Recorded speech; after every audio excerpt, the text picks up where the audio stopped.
안녕하세요, 의원님. 카메라 보시고 자기소개 한 번만 부탁드릴게요. 예, 저는 20대 국회 국방위원을 지냈고요. 지금은 연세대 통일연구원에서 개광교수로 있는 김종대라고 합니다. 반갑습니다. 네, 반갑습니다, 의원님. 오늘은 팩트체크 두 번째 시간인데요. 저희가 의원님에 대해서 찾아보니까 군사 전문 관련으로 많은 기사를 찾아볼 수가 있었어요. 그래서 이번엔 화성 시민들을 불안에 휩싸이게 한 노후 전투기에 대해서 팩트체크를 해볼까 하는데 준비되셨으면 바로 시작해볼까요?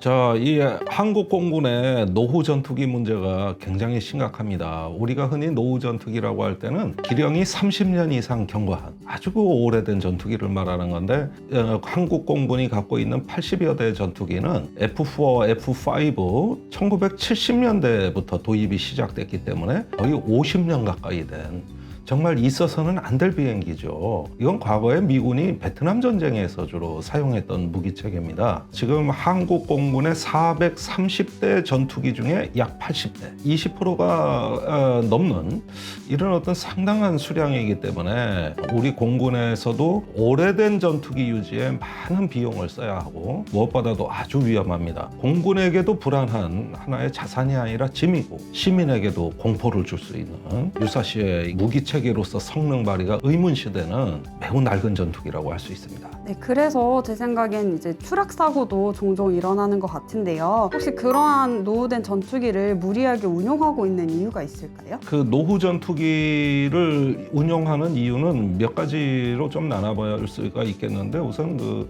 군사적인 면에서 우리 군이 갖고 있는 전력 지수에 대한 고정관념입니다. 어느 정도의 성능을 가진 전투기가 몇 대, 이 어떤 그 큰 전투기 보유의 기준선을 정해놨단 말이죠. 그러다 보니까 이 지수, 전력 지수를 이걸 산출을 하는데 이것을 채워내야 됩니다. 그러다 보면은 노후 전투기가 도태되지 않는 한 이것이 여전히 공군의 어떤 그 유사시에 전력 지수화되고 있단 말이죠. 그런데 실제로 한미 연합사의 우리나라 전쟁 계획, 작전 계획에는 이 전투기는 너무 낡아가지고 가용할 수 있는 전력으로 아예 포함조차 시키지 않고 완전히 배제시켰습니다. 그런데 유독 우리 공군만 어느 전력의 지수를 유지해야 된다, 이런 고정관념에서 430대의 전투기의 그 숫자를 채워내기 위해서 이 전투기가 유지되는 것이다. 또 한 가지 이유를 말씀드리자면은 신형 전투기 도입이 계속 지연되면서 우리 공군 조종사가 굉장히 많습니다.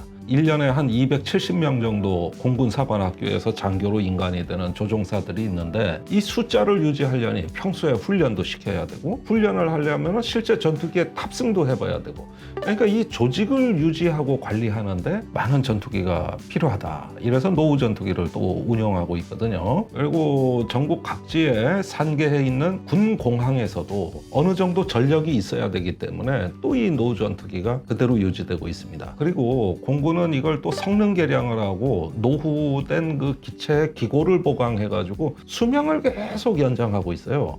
그러다 보니까 전쟁 시에는 그다지 전력 효과가 없지만 평시에 공군 조직을 운영하고 훈련을 시키는 데 필요하다, 이런 소극적인 목적으로 이 노후 전투기가 계속 운영되고 있는 실정입니다. 의원님, 제가 전에 기사를 본 적이 있는데 지난 5월에 공군이 전투기 60대를 확보해서 노후 전투기의 도태 시기를 앞당기겠다는 기사였거든요. 혹시 관련해서 새로 확보한 전투기의 기종이 무엇이고 도입 시기는 어떻게 되는지 얘기해 주실 수 있으실까요? 예, 그러고 보니까 공군이 전투기 60대를 확보해서 노후화된 F4, F5 전투기를 조기에 교체하겠다, 이런 기사들이 좀 보여요. 그런데 우선 비행기 숫자를 그대로 채우려고 하다 보면은 새로운 전투기가 들어와야 노후 전투기를 교체하는 개념이거든요. 그렇다면 들어올 수 있는 신형 전투기가 뭔지를 알아야 되겠죠. 현재 한국 공군이 추가 도입을 고려하고 있는 전투기는 미국의 스텔스 전투기 F-35A 기종이 있습니다. 지금 40대 도입 계약을 체결했습니다만 20대를 추가 도입하겠다, 이런 계획이 지금 검토되고 있고요. 두 번째는 그 FA-50 경공격기를 추가 도입하겠다. 이건 뭐냐면은 한국 항공우주산업, 그 카이가 개발한 T-50 훈련기를 여기에 경무장을 달아가지고 경공격기로 개조한 거거든요. 그러나 이거는 무장의 그 수준이 매우 낮기 때문에 설령 개조가 성공적으로 이루어진다 하더라도 중요한 임무 수행을 하는 비행기는 못 됩니다.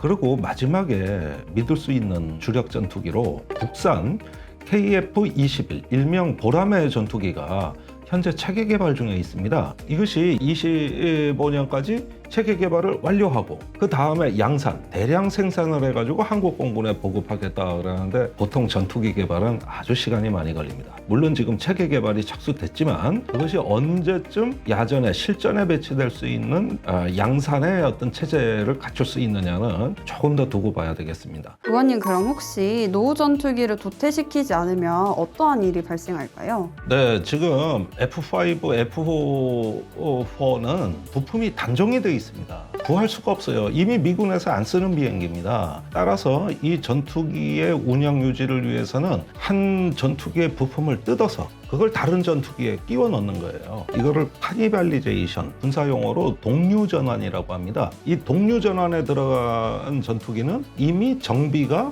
불가능하다는 얘기죠. 위험한 전투기에 단종된 부품을 이제 다른 비행기에서 뜯어서 조달해야 되기 때문에 그만큼 이 비행기 위험하다는 뜻입니다. 앞으로 야전에서 운영될수록 더 부품 부족 현상도 심화될 것이고 또 기체가 노후화돼서 점점 더 위험한 비행기가 된다는 뜻입니다. 그렇게 되면은 지금도 사고의 거의 절반이 노후 전투기에서 일어나고 있는데 이것이 어떤 면에서는 미래에 더 큰 참사로 이어질 수도 있는 매우 위험이 높은 기종이다. 그래서 운영 유지 자체가 안 된다. 그런 점에서는 일단 이 전투기를 유지한다는 그 사실 자체가 이게 국가 안보의 자산이 아니라 짐이 된다는 얘기이기 때문에 빠르면 빠를수록 좋습니다.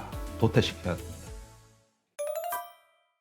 의원님, 오늘 노후 전투기에 대해서 많은 말씀을 해주셨는데 오늘 촬영하신 소감 한마디 부탁드릴게요. 우리 군을 아끼고 또 우리 국방을 사랑하는 많은 시청자분들께서 노후 전투기의 문제를 있는 그대로 봐주시고요. 더 많은 관심을 부탁드립니다. 시청해주신 여러분 감사합니다.